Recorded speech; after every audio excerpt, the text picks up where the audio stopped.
I got a back injury on my mission, and it was fine, but I didn't go to the doctor because it really wasn't that bad, I didn't think. And then I got transferred to a new area after about 6 months and finally went to the doctor. The doctor said he would be able to fix me. And so I let him because I couldn't sit for about more than 20 minutes. I had a sprained tailbone. And he tried to fix me and he wasn't able to, and actually kind of made it worse. And I got to the point where I couldn't sit at all. I had to go to the doctor every day for steroid shots and inflammation shots and all that fun stuff. And so I called my mission president's wife, actually, because I didn't want to disappoint my mission president, and told her what was going on. And I got a call a few minutes later after she had talked to my mission president that said, "You're probably going to have to go home." And I cried and bawled for like 3 minutes straight in my room, just alone. And then the most amazing feeling of peace that I have ever felt came over me.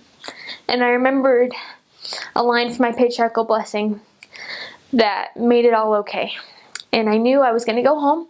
I knew that I would not be coming back. And I knew that I had done what the Lord needed me to do. And that my mission was complete. And that I was going to be released honorably because of that. And it's not a spiritual experience that a lot of people see or experience. And that's okay. A lot of people don't need to. But it was what I needed. And I'm so grateful for that, because even so many missionaries that come home early don't get that. And they're so confused when they come home because they have no idea why they're home. They don't know why the Lord, so-called, is punishing them, which He's not, but they have that mentality almost of, I was supposed to serve this 18 months or this 2 years, and now the Lord's not letting me. And what did I do wrong? What could I have fixed? They blame themselves a lot of times.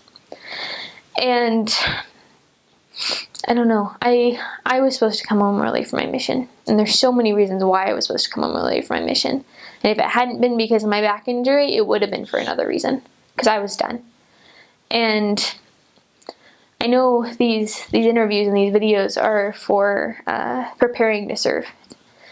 And I think it's just important to remember that even though you're told in your mission call that you're going to be serving for 18 months or 2 years, you need to make sure before you go that if the Lord changes your plan, what you had set in your mind that you were going to do, that it's okay. There's a talk by Elder Bednar where he's about to give a blessing to a man that's dying of cancer. And he says, "Before I give you this blessing, do you have the faith not to be healed?" And I think it's important to ask ourselves before we even leave on our missions, do we have the faith to not follow our own plan to serve for this 18 months or 2 years if that's what the Lord needs us to do?